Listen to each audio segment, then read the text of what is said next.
What's up guys, Amél here back in the studio. A little over a year ago, I put out a bootleg remix of She's All I Wanna Be by Tate Mcrae. You guys seem to like the track a lot. I personally like the track a lot, just kind of the whole idea. I absolutely love Tate's voice, and so I ended up doing another version of that remix, basically a VIP edit, and I put that out a few months ago. If you haven't heard the track already, I will play both the original version as well as the VIP version I just did, so let's do a preview.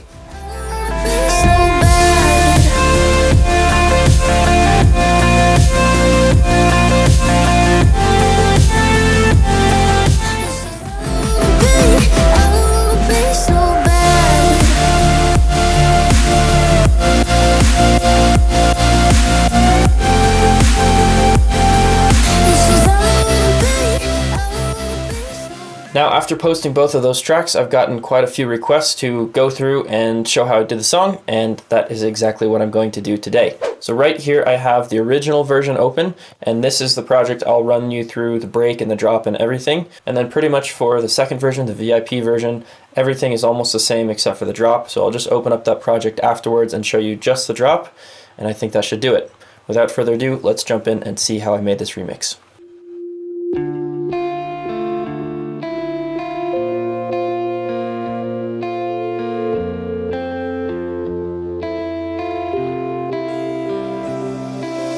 So to start off this remix, I kind of did this remix in the style of Illenium, and I really wanted that sort of like typical Illenium, like really just catchy intro guitar melody. I can play guitar, but usually when I do it and try to record it, it doesn't sound the greatest. So this is actually not me playing guitar, this is just a VST, and this is just like the free version. I just downloaded the free version, I haven't paid for anything, but it honestly sounds really good. Like, it's not perfect if you're trying to play really complicated things, sometimes it can sound a little bit cheesy, but in this case I'm just playing this slow guitar rhythm, and it sounds really, I think, really good, even soloed.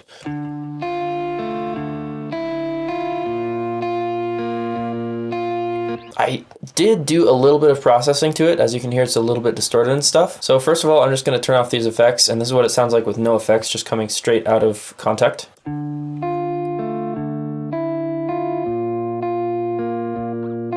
Obviously, it doesn't have as much character, it doesn't have kind of that like spaciness that I put in the delay and reverb and all that, but it still sounds really good. So I didn't have to do like a ton of processing. Just a few effects here. I just have a little bit of EQ. I should have cut out more low end, but whatever. I have some OTT just to make it really kind of just like a super compressed, clean sound. Below that, I have a little bit of distortion, which just gives it that crunchy sound that you hear. I just love that like really clean guitar sound, and then just a little bit of distortion on top. And then below that, just to add a little space, I have some reverb and delay. Yeah, it fills up the space and kind of gives it that certain characteristic that I wanted. So that's the main guitar right there, and that's sort of the foundation, I would say, for the whole track. As you can see, it plays pretty much throughout the whole intro and break and verse and all that. The only part it doesn't play in is the drop. But then to continue that on, I have a different guitar melody that's actually playing during the drop. The whole drop is actually built around a guitar melody. Now, just by itself, it does sound really cool. I think that guitar loop is really awesome that I made, but I wanted to just like have some more atmosphere and different things. And so this is what I added, is these couple like little pluck things here.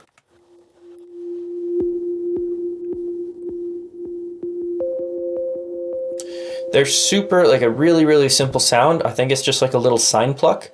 This is actually from a pack. I'm trying to think where I got it. It's some cymatics pack, as you can see, Son Holo. You could probably find it if you just look up Son Holo and cymatics, but it's just like a little pack that I downloaded, and I was just looking through, and there's some really, really cool samples in there. So again, it's a super simple sound, but I just took this one sample, repitched it, did some like a couple little reverses, and then there is a slightly different sample that I did here to just add some variation.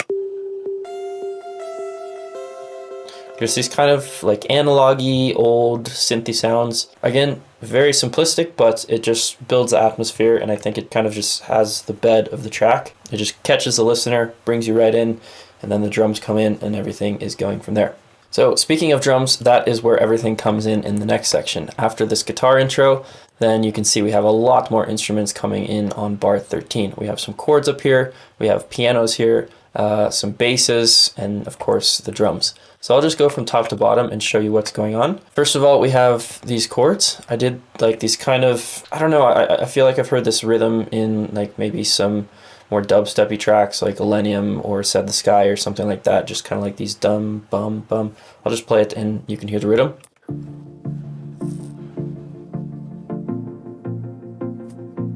And then what I did is I actually brought in a second layer. I just wanted to have like a little bit more of a lead and a different characteristic in the second part.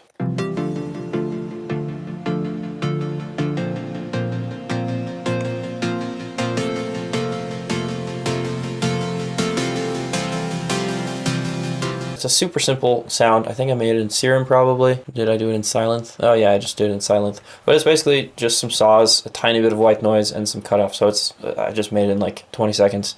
It's a very simple sound. Just added some reverb and delay because I just wanted it to be that big kind of atmospheric sort of sound, just like it sounds like. So coming down here to support that, I also added a piano.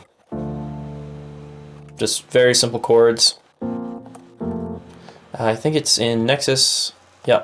It's just the Nexus Grand Piano Soft. I use that for a lot of my tracks. Now below that I have my basses, and alone these sounds actually sound really kind of shitty. If I were to do this track again, I think I would completely redo the basses.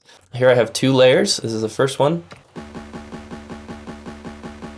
I have a little pitch bend and stuff going on. I think this was actually some more samples from that same cymatics pack. To layer that, I added this.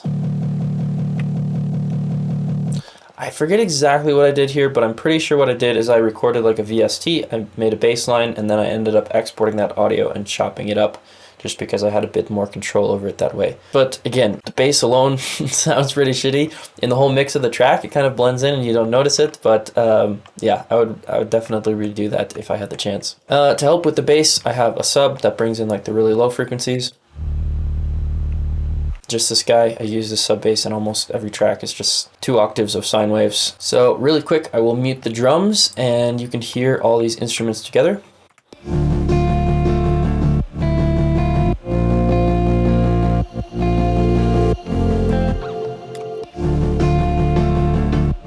And you can hear those plucks coming in kind of really wide out. So those are all the instruments, and then I'm going to solo the drums so you can hear what those are like together.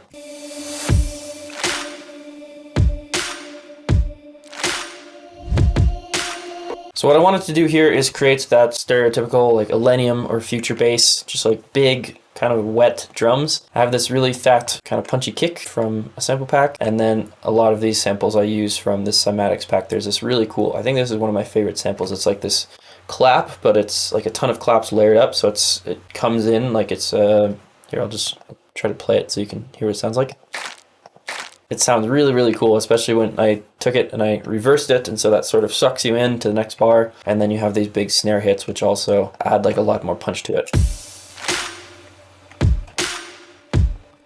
So that goes, kind of creates the atmosphere, and then in this one, then I add some like little snares, like some hi-hats, just to keep the energy going. You always want to keep bringing in new elements so the listener doesn't get bored. Just some like little offbeat toms and percussions.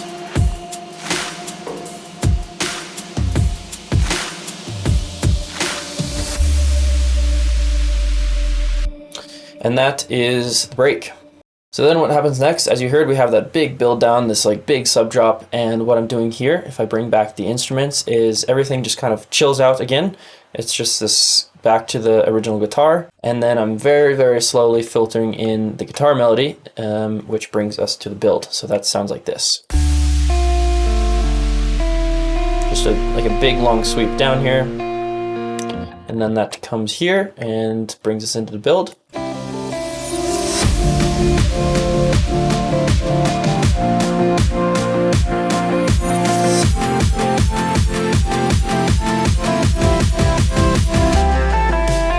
Pretty simple stuff, honestly. I just have a couple like little risers. This sort of like phased white noise that Millennium uses in, or at least he used to use in a lot of his tracks. So I wanted to use that for this sort of similar vibe. Really cool, just like trap sort of stuff, again from this Son Holo pack, which is super dope. I layered it with some drop claps and whatnot. And again, I'm filtering in the guitar melody up here as well as the chords. So with all that said, that brings us to the drop.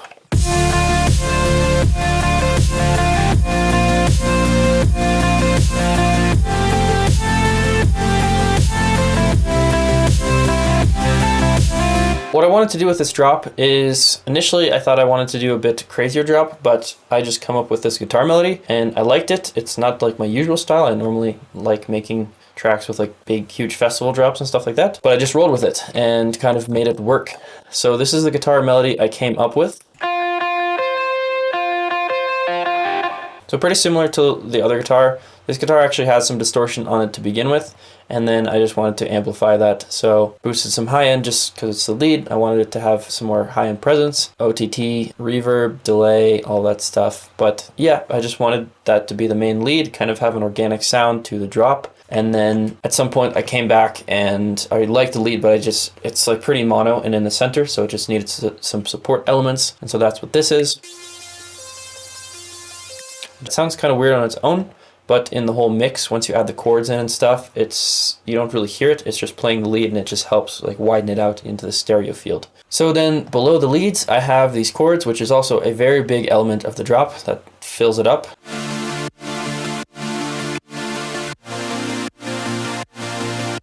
Again, for these chords, keeping with the sort of same vibe as the leads, I wanted to have like an organic feel. So I didn't want like there are obviously a bunch of saws, but I didn't want to have like a bunch of high-end and really like synthy sort of sounding stuff. It's just one instance of Silent One, which I thought normally I layer a lot more.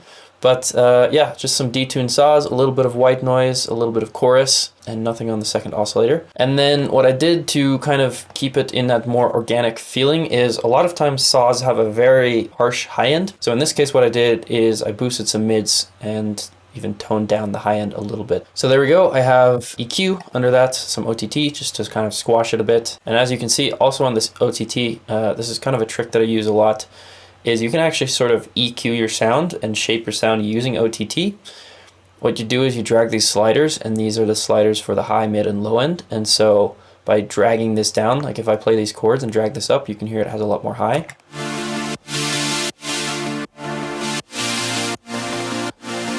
So yeah, a lot of times I'll just use an OTT not only as a compressor, but also as an EQ to like shape the sound. And so again, I took out even more high end, which kind of just tones it down and makes it more of a chill sort of vibe to the track. I also added a tiny bit of distortion, which just makes it a bit more crunchy, also takes some of that like high end away. And then peak controller and reverb, this just gives it, yeah, some space in the track. Down here are my basses. I have a mid bass,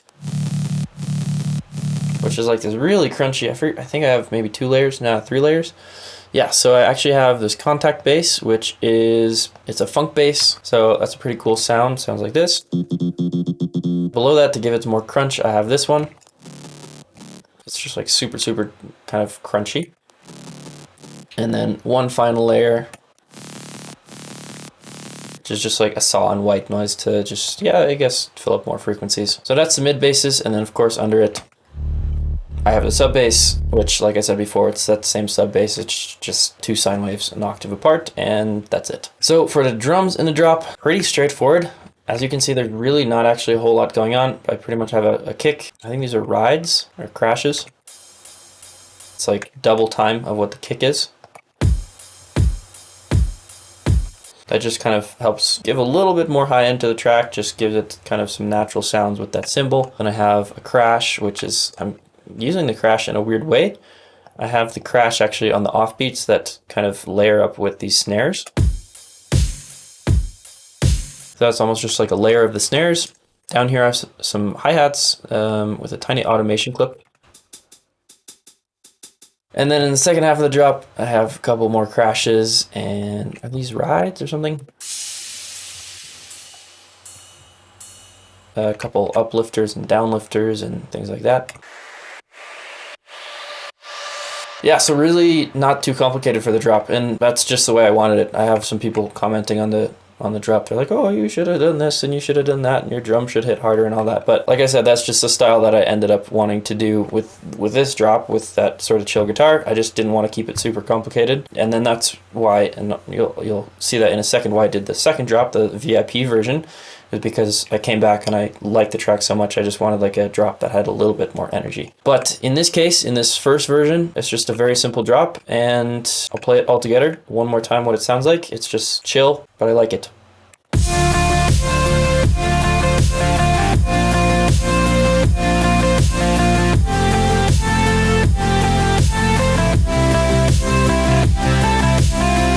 Now, before we move on to the second project, I think there's just one more thing I want to say, which is that the sidechain, if I were to do anything over in this track, well, I already said I would do the basses over in the break, but pretty much what I did is I have this automation clip for all my instruments.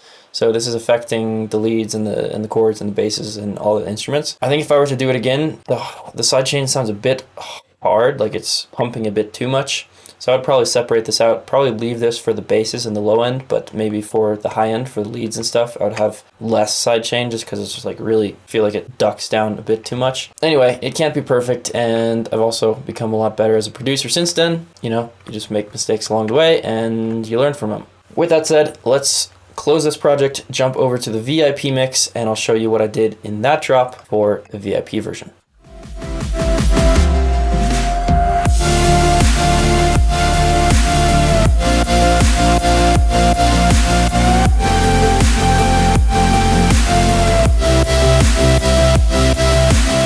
Alright guys, so now we are in the VIP project. As you just heard, this drop sounds a little bit different. I'd come up with this melody like pretty soon after I made the original version, and I had actually started this version a long time ago. I just had like some really shitty sounds in it, so pretty much I had this VIP version of the track sitting around for a long time, and then it wasn't till a couple months back that I actually opened it up and I was like, oh, this actually sounds pretty cool. But yeah, I came up with the melody, like I said, I forget exactly how, but once I had come up with it, it sort of reminded me of this track. You probably know it.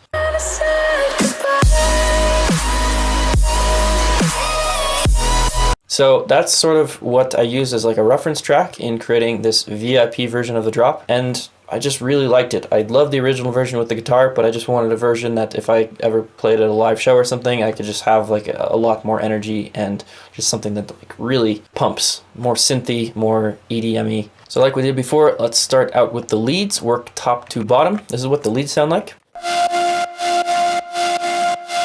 I have this first layer, which is 2 leads.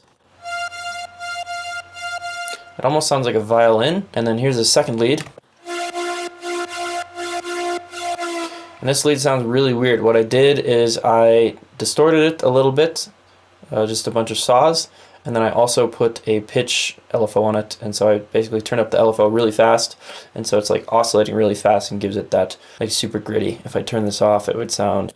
It doesn't really sound that cool, but then if I put this pitch back on, where's the pitch? It gives it that like really kind of cool characteristic. And then honestly, I don't know why I split these up into 2 different patterns, but this is the second pattern and it has 2 slightly different leads. Actually, this one's muted, so it's just this lead. This is like a really, really crazy lead. It's cut off, like some saw voices that are kind of take the high end away and then distorted the absolute living shit out of it. And so it just like gives it that super, almost like a square wave. So there's that, and then these 2, and all together they sound like this. Now one thing that I did, and I actually didn't remember I did it until right now, it's a little bit weird, but I actually left in the original melody from the original version with like the chill guitar version. And so I left some of these synths in playing that original melody. You really don't hear it in the full mix when everything's playing together. I don't know why I left it in there, honestly. I guess it just puts in like, adds some more harmonics and different stuff. It's kind of like a little counter melody, even though you don't really hear it. So again, for the chords, I just have 1 layer of chords. It's just literally 1 instance of silent. You're gonna notice here in a second that the chords sound pretty different. They sound a lot more like full and kind of like typical super saw.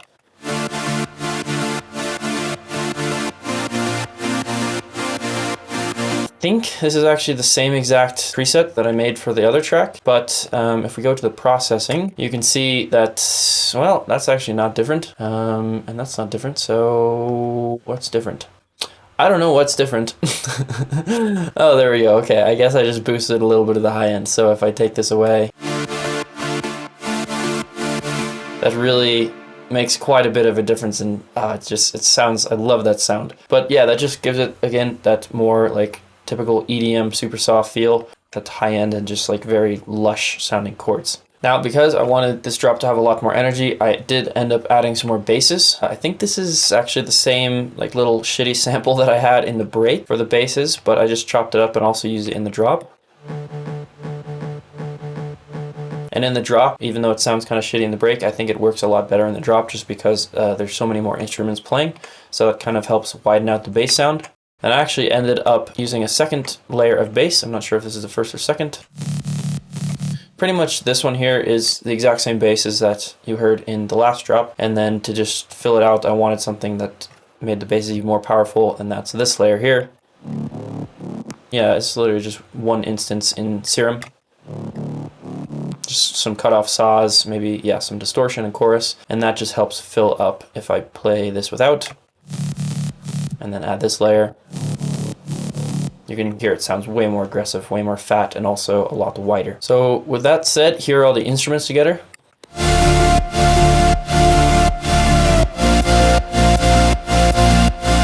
And before I forget, one thing that really makes this drop work is I put this LFO on. So if I turn this off, it would sound like this.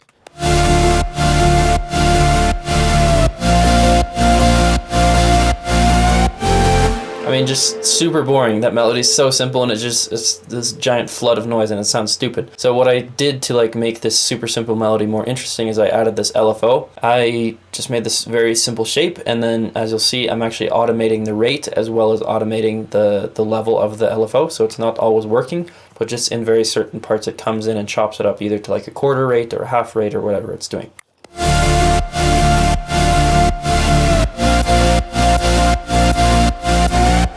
Now, another thing that really sells this drop is the drums that I had in before were just pretty chill. I didn't actually, like, the drums are pretty similar here. I really didn't change a lot. In fact, I might have just left them totally the same, except for one thing. And that one thing is the kick. So before I had this kind of like kick with not much high end. It was just sort of like powerful and distorted and thumpy, which worked for the other track. But when I used that in this track with this like more powerful drop, it didn't work. So instead I switched it out for this kick. This is actually kind of like a progressive house kick. I got it from like a Martin Garrix sample pack. But what I end up doing is if I turn off the effects, you can hear it's a lot more distorted. So I EQ'd, yeah, just a tiny bit of EQing, and then I actually added some distortion. So it gives it that like really fat, well, it's distortion. That's the only way I can describe it. It's a distorted sound. And then because I was distorting it so much, I ended up adding this. And this is just to control. You can see if I don't have this, this is how much the kick extends out, and so that would just get like super sloppy with the sub bass. And so all I did is just use this LFO to chop off the tail end of the kick and control exactly when it stops. And so that's pretty much how I made the whole second version of the VIP drop. I'm just going to play the drop one more time with all the instruments and drums together, and I think that'll be it.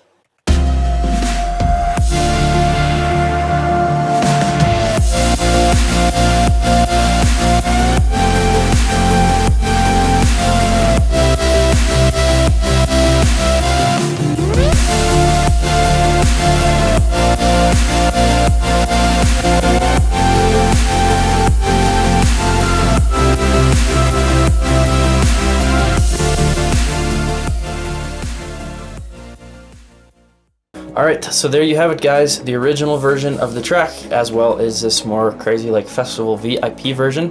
Hope you guys learned something. I can't share the FLP, but I do have free downloads of both versions of this track, so I will link those down below in the comment section or the description, so you can go find those if you want to have a free copy of your very own version of this track.